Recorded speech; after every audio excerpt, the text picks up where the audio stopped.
Hey, welcome back to the Ping Pong Flix Show. My name is Chris Wong.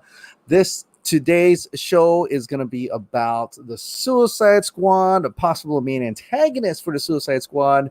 There's Wonder Woman 84, a better look at Cheetah. There's also an update about that Zack Snyder's Justice League fact sheet that may or may not have a possible date, and if it's credible or not. And also, finally, a little bit about Matt Reeves, the Batman. But first, I have to thank my members of the Ping Pong Flix Show, and this time I have a better graphic for you to see. It's right here. Thank you to all these members, including the newest member, Bowl of Indomie, and also everyone else on this panel right here, including this screen right here as well.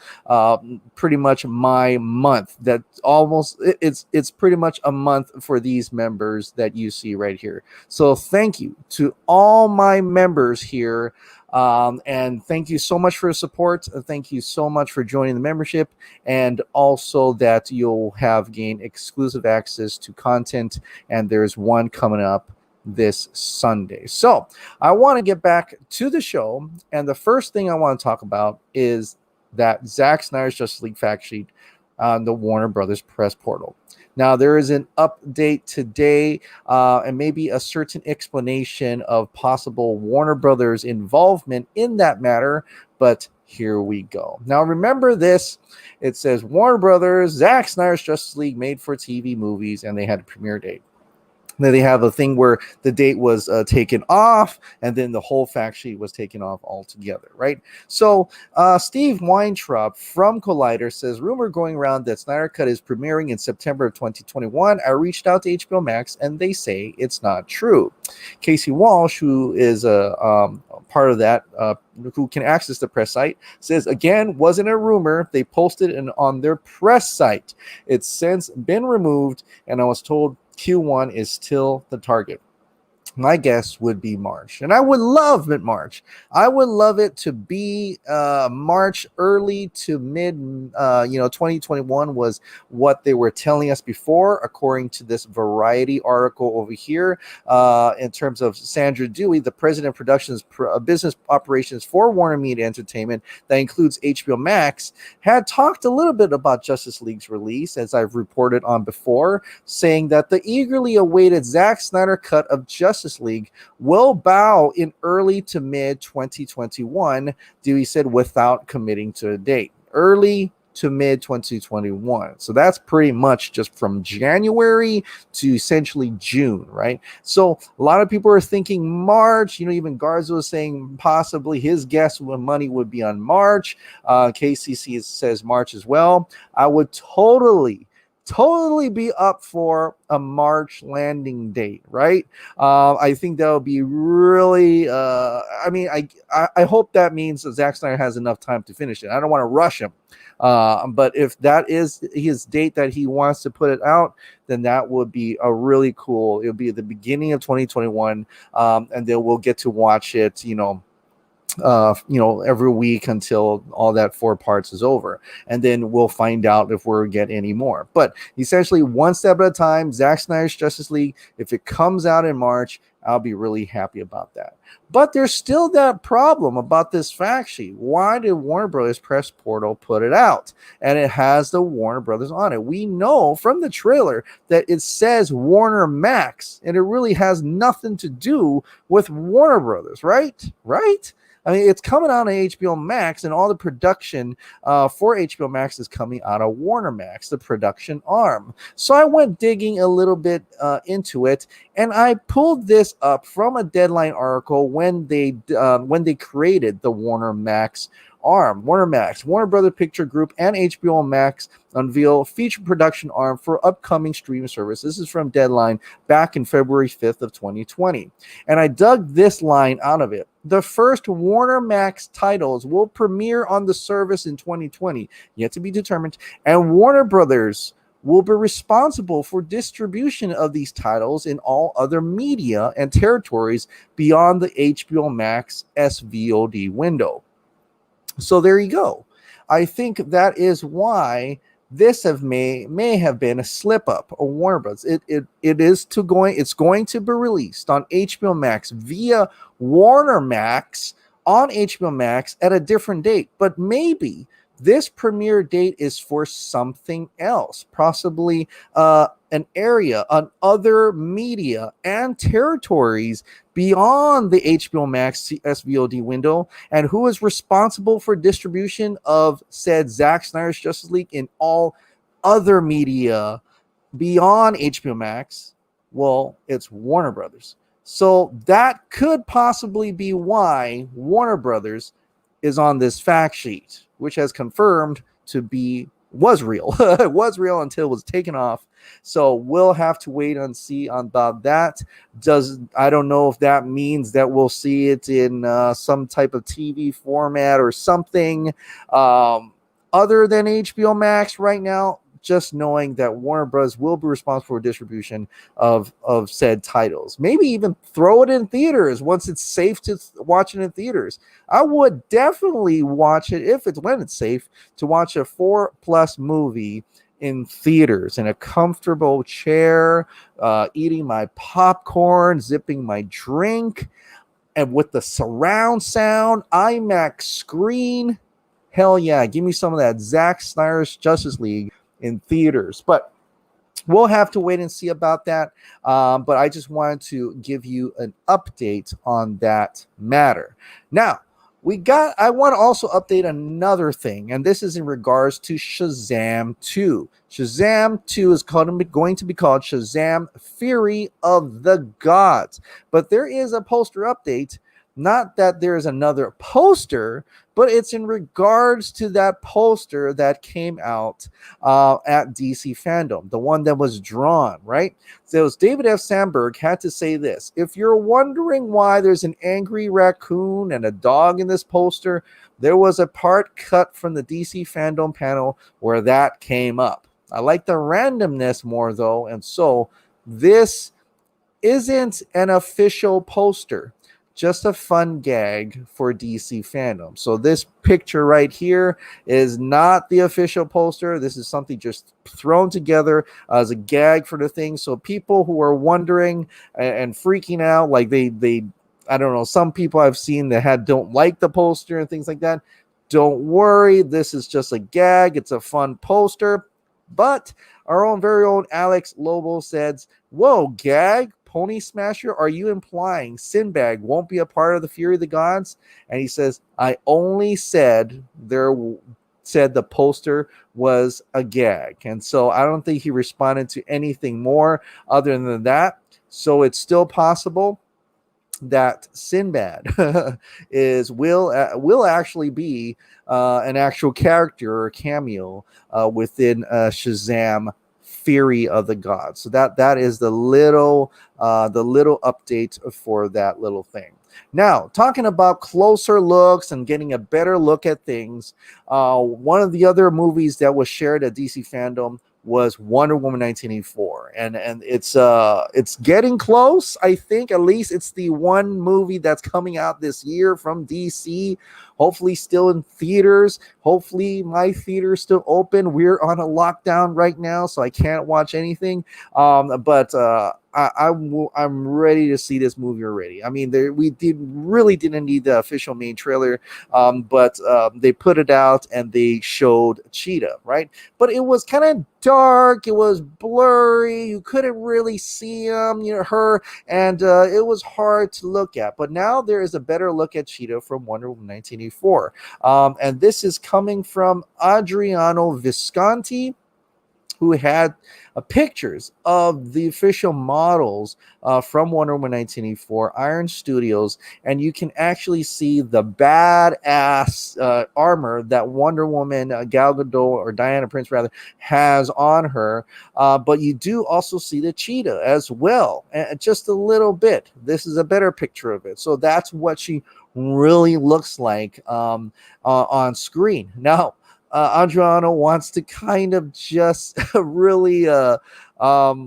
make fun of it and call it Thundercats, but you know what? Thundercats was a pretty good design as well. So if it was anything like that, which it does look like it is, I'm actually pretty happy with this design, and I think um, once we see it on screen, once we actually watch it in theaters in full high def, it's gonna look pretty awesome. Now, the thing that when they shoot at night, the shooting at night, people are able to hide the imperfections of CGI once it's in there. So I'm really curious if that's the time where she's fully changed, and that's probably the only time we actually see her in full cheetah getup, or will we see her in a daylight setting to actually really capture what she looks like? But for me, I'm satisfied what she looks like. She does look like Cheetah. She moves like Cheetah. She attacks like Cheetah. To me, that's Cheetah. So I don't know about you, but I'm pretty happy with what we've seen here. Another different look to Wonder Woman 1984 that I also want to share, and I want to thank Chan Shimaru for sending me this text that this came out. This is an actual official Wonder Woman 1984 track, Themyscira by Hans Zimmer. It is now available online. I'm going to link this in the description below. It's on YouTube. You can look it up yourself if you would like to. Wonder Woman 1984 official track. It's right here. It's one track of it, and it's awesome. I don't want to play it you right now because of copyright, of course. I don't want to get a copyright strike, but this is an amazing song. When I first heard it and seeing the title Themyscira, I can totally envision the whole arena, the games, right? That all the Themyscirans are playing in, right? They're all the Amazons are competing in. I think that's that moment right there where you see this giant Olympic-like stadium and you see them doing their thing, and this song comes in. It has a hint of that Wonder Woman and a hint of something huge, like major. It's just it's splendid, and it's Hans Zimmer. It's Hans Zimmer. He's really, really good at his stuff. And so when you hear this, it's got a little bit of that like national treasure kind of like I don't know how you explain it, but it's very great. It's awesome. You guys should definitely check it out when you have the time. Click on that link and listen to the Themyscira track of Wonder Woman 1984. High hopes for the rest of the track, but it's Hans Zimmer. You can't go wrong with Hans Zimmer. Come on. So now let's get into another movie that was revealed or shown at DC Fandom. And this one is The Suicide Squad. Now, The Suicide Squad didn't have a trailer. They actually had a behind-the-scenes look where you actually see them doing the action scenes. They explain a little bit of the characters and things like that. But it didn't take long for detectives to kind of look at these little scenes and dig a little deeper into possibly hidden reveals within the Suicide Squad. But there's one thing that may have hint to a main alien antagonist, at least to a certain publication. The Suicide Squad main alien antagonist, has that been revealed? So apparently, according to NightEdgeMedia.com, Starro the Conqueror confirmed as the Suicide Squad main antagonist. I don't know if we can confirm it yet, but let's take a look what they're talking about. So Starro, as they put it right here, Starro, it's the space starfish, Starro the Conqueror, will be in the film's apparently primary antagonist, and it is an alien that kind of sucks onto your face and takes control of you. So that's interesting. I mean, that's certainly big and galactic in my idea. I mean, it's a pretty popular villain, right, in DC. And so this is where he's looking at. And you can't really see anything. I mean, you can see some of that pink. It does look like a starfish. Many assumed the character would be confirmed during the Suicide Squad panel later that day, but that never happened. So there are people who actually thought that Starro was going to be in this movie. That's interesting. Now some have noticed in the officially released behind-the-scenes video around the 45-second mark for the Suicide Squad, you can see some soldiers for a literal millisecond on the ground being attacked by Starro's minions like a facehugger from Aliens, which basically confirms Starro indeed comes into the DC cinematic universe. So I brought it up. I went to take a look at myself, and this is the scene right here. As you can use the period and comma to actually scroll in and out, and right there, just that just right there. Right there at the 45-second mark, you can kind of see it. And to them, that is, confirmation that Starro is going to be in this movie. Now, it's not out of the realm that there's going to be some intergalactic alien presence in the Suicide Squad movie. I mean, it seemed more grounded with a little bit of camp and 70s war movie, but having aliens involved, it's not out of the realm of possibility because, I mean, Mongal is in this movie, right? Mongal is in this movie right here. And if there's Mongal in this movie, there's Mongol, there's entire intergalactic. They've already introduced Superman, there's Green Lantern, all these aliens, there's Dark Side, whatever. So it's not out of the realm possibility, but it's interesting that this will be the first time you see Starro in the DC Cinematic Universe. And I am very curious how this movie plays out in terms of that, pushing that alien conversation into it. It's more than just a grounded work. There's possibly a lot of things going on here that make you like, what the F is going on? And I think they even say that in this behind the scenes look, which I really enjoyed. And I'm very much looking forward to the Suicide Squad now after watching this behind the scenes. It looks awesome. I mean, I'm just really curious how this movie plays out. The story in this, Idris Elba's character, I wonder if he's actually going to get caught by Superman at the beginning and get thrown in jail, because that's his story. But we'll have to wait and see about that. But I thought that was a very interesting take and a possibly speculative, thing that they're saying should have been revealed at DC Fandom, but it didn't. So I'm really curious about that, if that's even true. But like I said, not out of the realm of possibility.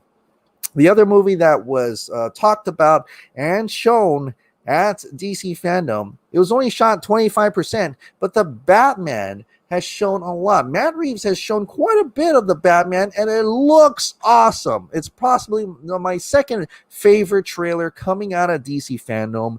It's a great introduction where you hear the tape ripping that sound freaky enough, and then you see the Batman, and it's really awesome. So, now we have to wait for them to keep shooting, right? So looks like the Batman production is preparing to resume shooting. This is coming from the dailymail.uk, because they are shooting in the United Kingdom. The Batman's crew are seen preparing the Cape Crusaders retro Batmobile as the test drive cars at Cardington Airfield before production resumes. So there's nothing much more to say to that than they're preparing for next month's shoot.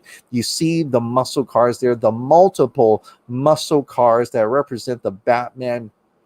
I love the look. I love the grunginess of it. I love the recklessness of it. I love the amateurish of it. Like, this is year 2 Batman, right? So he hasn't really done too much to technology. Otherwise, it's pretty much like Mad Max in Gotham City. And I think I'm really, that's one of the things that I'm really excited about this movie, because it is a different kind of Batman than others before. You've seen him in the trailer. He's reckless. He is lots of rage. You definitely see a lot of rage when he's hitting that guy, and he's not stopped hitting. So it's kind of like a mix of refined, like Christian Bale refined, but the anger and the edginess of Ben Affleck's Batman at the same time. So I'm really curious what to see how that plays out in this car.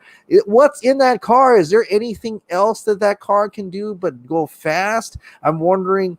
I want to see him like work on it. Like it's like a car mechanic just working on that thing. It's going to be really interesting. I'm really looking forward to that. But the question that everybody keeps talking about and keeps asking, is where is this Batman stand? The Batman, where is it set? Is it the timeline? Is it Ben Affleck's Batman, but in the younger years? Is it set in the Joker universe? Where is it set? Well, I want to tell you, I feel like I have to remind you again.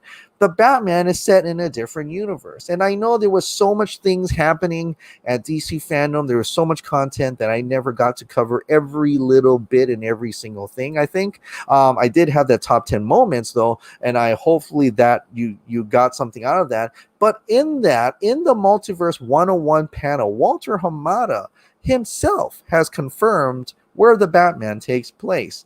And I'm just going to throw a snippet from my colleagues over the comic book debate. They said this during the August 22nd panel. Walter Hamada has confirmed that the Batman has no relationship to DCEU.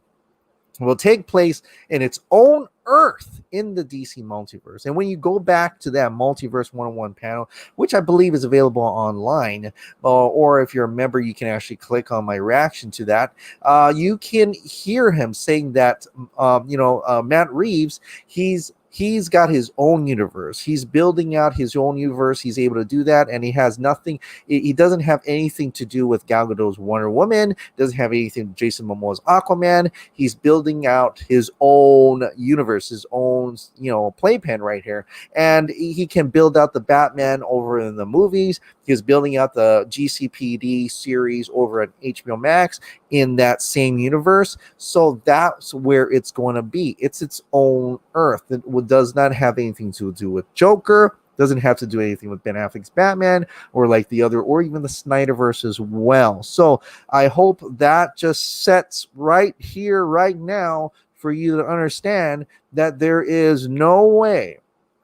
Oh, maybe in a crisis event, but not right now. I think right now they're going to let Matt Reeves continue to flesh out his own universe and see how that goes before even tackling. Like they're saying, they're getting small little bit steps, but letting each director do their own vision and wondering where that single canon is going to be. Where's the Earth Prime? That's one of the questions that people keep asking.